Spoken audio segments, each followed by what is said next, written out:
Hey, good evening everyone, Legend here, and today I'm going to talk about Howl-O-Scream at SeaWorld Orlando. This is an upcharge haunt event, so it's not included with a day ticket or an annual pass, and it started for the first time last year. I didn't get to go last year, just my schedule was really busy, but me and Molly made it out there this past weekend, and I had a really good time. In this video here, I'm going to tell you all about the event and the haunted houses, the scare zones, the shows, and more. Now let's start out at the heart and soul of any haunt event, and that is of course the haunted houses themselves. At Howl-O-Scream Orlando, there are 5 different haunted houses, and they're okay. They're definitely not to the level of a Halloween Horror Nights or even a Howl-O-Scream down the road in Tampa, but they're not bad either. Starting off with Siren of the Seas is a new house located near Wild Arctic in a picnic pavilion, and it's sort of done up like an evil cruise ship. Now me, I love cruise ships, so this one was right in my wheelhouse. Now it had kind of a short and repetitive layout, like you go straight, you go through a hallway, you go through a room, you go through a hallway. It did have some good boo holes and some scares. I will say, as a person that goes on a lot of cruise ships, the size of the cabins and the cabins' bathrooms, way too big, unrealistically large. But a fun haunted house also points for creativity. I've never been on a evil cruise ship haunted house before. The next haunted house is Dead Vines, and this line enters over by the pretzel kitchen, but the haunt is in the Waterway Grill, and it's got an evil garden theme. This I thought was my favorite haunted house of the entire event.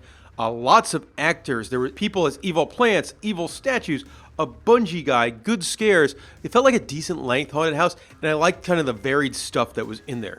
Captain's Revenge is the next haunted house, and its entrance is over by the pretzel kitchen as well, and the house is right behind it, and this is the pirate-themed haunted house. I like this one. One of the first rooms you get to is really disorienting. It's a whole bunch of pirate flags, and it's very easy to get yourself turned around. There are a whole bunch of interesting rooms in this haunted house. There's caves, and then you go on a pirate ship. And one thing that's nice about Howl-O-Scream, the actors have more freedom than they will at, say, Halloween Horror Nights. Like one gentleman just followed Molly through a few rooms, which I thought was hilarious, and she thought was terrifying. This haunted house benefits from a cool narration throughout. I do feel like a lot of the props from this one probably came from an old pirate-themed haunted house over at Busch Gardens, Tampa, that was by the Tigress roller coaster. Blood Beckoning is another new haunted house for this year, and it's located in the old pizza restaurant by Mako's Pretzel Loop. And honestly, I had no idea what the theme was for this one. It's half indoors, half outdoors. You go from an evil library to an evil kitchen to an evil campground to an evil nightclub. Not the best house of the event, but did feel long, and I like having all the different stuff involved. Beneath the Ice is located in the Wild Arctic building. Essentially, you're in an Arctic base camp and people start doing murders, I think. This one, not a fan at all. It felt cheap and lazy.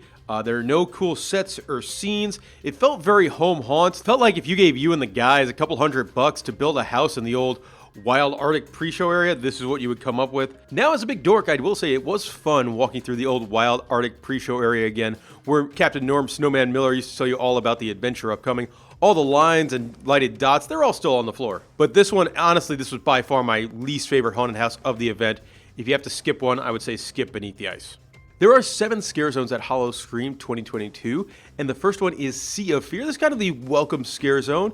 Now, when you come into Howl-O-Scream, you don't go into the main entrance of SeaWorld. You actually go in through the ports of entry private event area, so just be aware when you do come in. You're not going to park in the normal spot. You're going to park all the way down at the end. And Sea of Fear, it's cool. There's fire, there's attractive people, there's people on stilts. Solid scare zone. The next scare zone is Frozen Terror, Alive in Ice, and this one actually is pretty cool.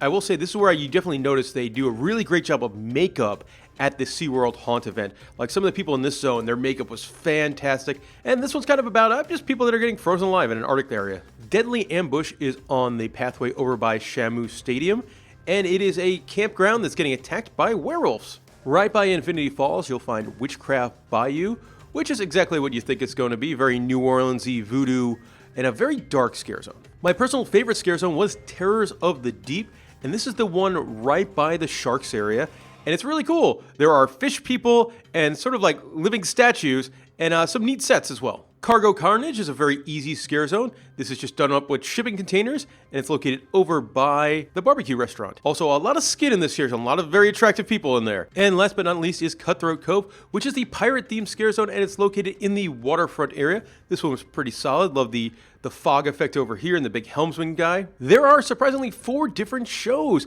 at Howl-O-Scream in Orlando. The big show being at the indoor theater, and that is Monster Stomp. And this is a big kind of singing and dancing show. I like this one a lot. I thought it was good.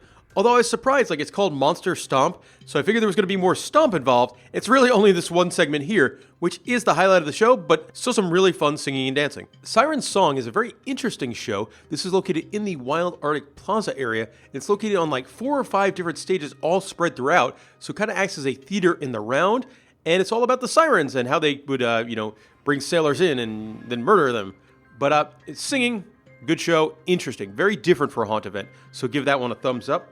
Lurking in the Depths is a weird one-man show where they used to do the whole Dive for Pearls area. This one, I would say, unless you're walking by right at this time, it's one to skip. It's interesting because some things at Howl-O-Scream have a giant budget. This show did not. It was just a one-man show who told a spooky story. There were some laughs involved, so it wasn't a complete dud, but it just felt very off on how some things would have giant budgets, and this one, it had no budget at all. The final show is an upcharge show, and that's on the Lost Souls Hideaway, which is going to be on the island where the Sky Tower is, and this is an upcharge. I think it's like $10 per person. We did not do it, and it's a cabaret drag show, another thing that's very different for a haunt event. Now, something I absolutely loved about Howl-O-Scream, and this is something I would love to see all haunt events do, is they have themed bars with entertainment in the bars. And there were like 4 or 5 of these throughout the park. In the Waterway Bar, they had really, really cool. They had an aerialist and a singer, so you could just hang out in there, enjoy a drink in the air conditioning, and watch a really cool act.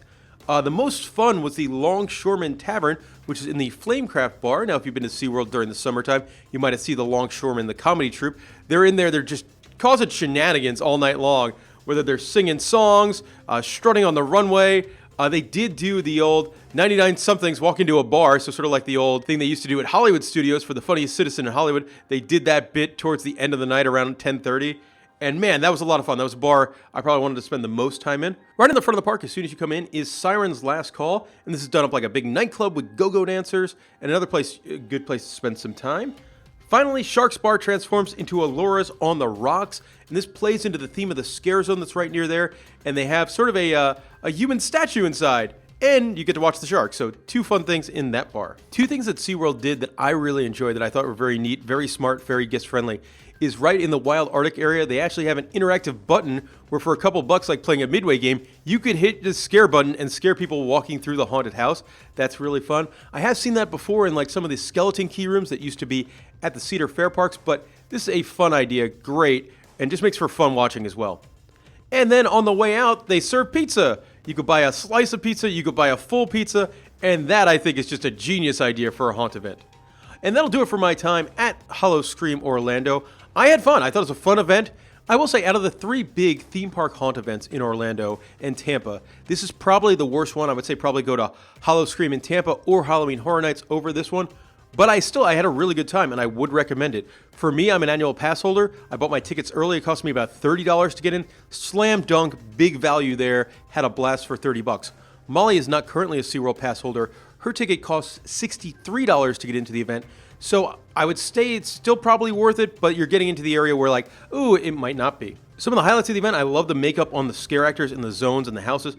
That was really cool. And I love the theme bars. Oh, I want to go back to the event just to spend more time at the theme bars. I thought 2 out of the 3 shows were very, very solid. I will say this definitely, I would say a little bit of a sexier event than some other Halloween events out there. Lots of scantily clad people in the scare zones as well as in the shows. Now, we were there for almost the full time of the event, and I will say, if you're going to the event, definitely get there when it opens at 7.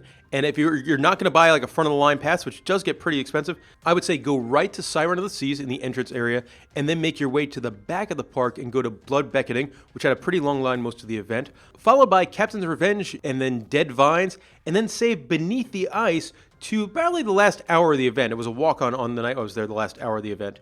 Or just skip it because it really wasn't very good. Now, I will say this haunted house does pulse their lines, which means, unlike, Halloween Horror Nights, where they'll send you in a conga style, they will send you in a very small group, making it much more scary, but the lines will also move much slower. Now, if you do see a house with a long line and you don't have a front-of-the-line pass, just try and come back later. And there we go. That'll do it for Howl-O-Scream Orlando 2022. I had fun.